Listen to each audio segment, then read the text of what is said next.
Hi good morning friends అందరికీ. ఈరోజు నేను ఇడ్లీ చేశానండి. నార్మల్ ఇడ్లీ కాదు, ఇది హెల్దీ ఇడ్లీ, ఓట్స్ ఇడ్లీ అనమాట. ఓట్స్తో ఫస్ట్ టైం ట్రై చేశాను, చాలా బాగా వచ్చింది. నేను ఎలా వస్తుందో అని భయపడ్డాను, ఇంకా బాగా వచ్చింది. ఇడ్లీలోకి చట్నీ కూడా కాస్త డిఫరెంట్గా చేశాను. ఆ చట్నీ కూడా ఇప్పుడు చూపిస్తాను, అప్లోడ్ చేస్తాను మీకోసం. ఇంకా ఎక్కువగా మాట్లాడకుండా ప్రాసెస్లోకి వెళ్ళిపోదాం. ఇడ్లీ అయితే సూపర్గా ఉందండి. ఇలా ఒక్కసారి మీరు ట్రై చేయండి, మళ్ళీ మళ్ళీ చేసుకుంటారు. ఇంకా చూపిస్తాను ప్రాసెస్, ఇంగ్రీడియంట్స్. ఇదిగోండి మినప్పప్పు, నేను చూపించే కప్పుతోటి మీరు ఏ కప్ అయినా తీసుకోండి, నేను మాత్రం ఈ కప్పు చూపిస్తున్నాను.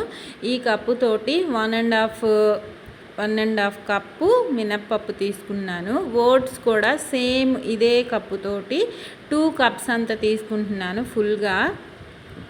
ఫుల్గా తీసుకుంటున్నాను. ఈ కప్పుతోటి 2 కప్స్ ఓట్స్ అన్నమాట తీసేసుకొని, ఫస్ట్ టైం చేస్తున్నాను కాబట్టి పిల్లలు, మా ఇంట్లో వాళ్ళు ఇష్టంగా తింటారో లేదో అని చెప్పి రవ్వ కూడా మిక్స్ చేస్తున్నాను. ఓన్లీ ఓట్సే వేస్తే మళ్ళీ తినకపోతే అది మన రెసిపీ పాడయ్యే ఛాన్సెస్ ఉంటుందని చెప్పి రవ్వ కూడా వేస్తున్నాను. ఆ రవ్వ నాకు 1.5 గ్లాస్ పట్టింది. ఒకటి ఇంకా పావు గ్లాస్ చూపించాను కదా, ఇంకొద్దిగా ఇంకో పావు గ్లాస్ కూడా వేసేసుకొని 1.5 గ్లాస్ రవ్వ వేసుకోండి. 2 కప్పుల ఓట్స్, 1.5 గ్లాస్ రవ్వ, ఇడ్లీ రవ్వ, మినప్పప్పు నేను చూపించిన కప్పుతో, ఆ చిన్న కప్పుతో 1.5 కప్పు సరిపోతుంది. మినప్పప్పు మిక్సీ పట్టేసుకొని, ఇంకా నేను ఈ రవ్వ, ఈ ఓట్స్ మిశ్రమాన్ని మిక్సీ పట్టట్లేదు. ఓట్స్ ఈజీగానే నానిపోతాయి కాబట్టి డైరెక్ట్గానే ఇలా మిక్స్ చేసేసుకుంటున్నాను. ఇడ్లీ పిండి ఎప్పుడైనా కాస్త జారుగా ఉంటే ఇడ్లీ సాఫ్ట్గా వస్తుంది. ఎప్పుడైనా ఆ టిప్ మాత్రం ఫాలో అవ్వండి. ఇలా బీట్ చేస్తూ కలిపితే ఆ పిండి కూడా చక్కగా ఫర్మెంట్ అవుతుంది. చూపిస్తాను మార్నింగ్కి ఎలా ఉంటుందో. ఇదిగోండి నేను నైట్ నానబెట్టాను. ఇదిగోండి ఇలా కలిపేసుకొని పక్కన పెట్టేసుకొని ఫర్మెంట్ చేయాలి కదా నైట్ అంతా. ఇదిగోండి ఎంత బాగా ఫర్మెంట్ అయిందో చూడండి, పైకి పొంగింది. నేను అసలు ఇంకేమీ మిక్స్ చేయలేదు, నేను చూపిన ఇంగ్రీడియంట్స్ మాత్రమే మిక్స్ చేశాను. యాజ్ యూజువల్గా ఇలానే ట్రై చేయండి.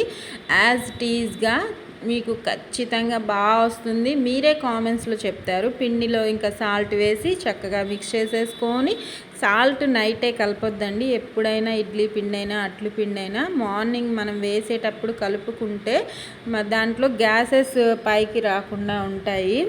ఇంకా సాల్ట్ వేసేసుకొని ఇడ్లీని వేసేసుకుందాము. మీకు ఎంత సైజ్ కావాలంటే అంత సైజ్ వేసేసుకొని ఇడ్లీ మౌల్లో పెట్టేసుకొని స్టవ్ మీద పెట్టేసుకొని కుక్ చేసుకోవడమేనండి.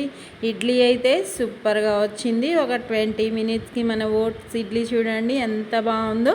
టేస్ట్ కూడా అంతే బాగుంది. ట్రై చేయండి. మీకు నచ్చితే నా వీడియో లైక్ చేయండి, మీ ఫ్రెండ్స్ అండ్ ఫ్యామిలీ మెంబర్స్కి షేర్ చేయండి. అసలు ఎలా వచ్చిందో కామెంట్లో పెట్టండి. సూపర్గా ఉందండి idli. Okay friends, bye, take care.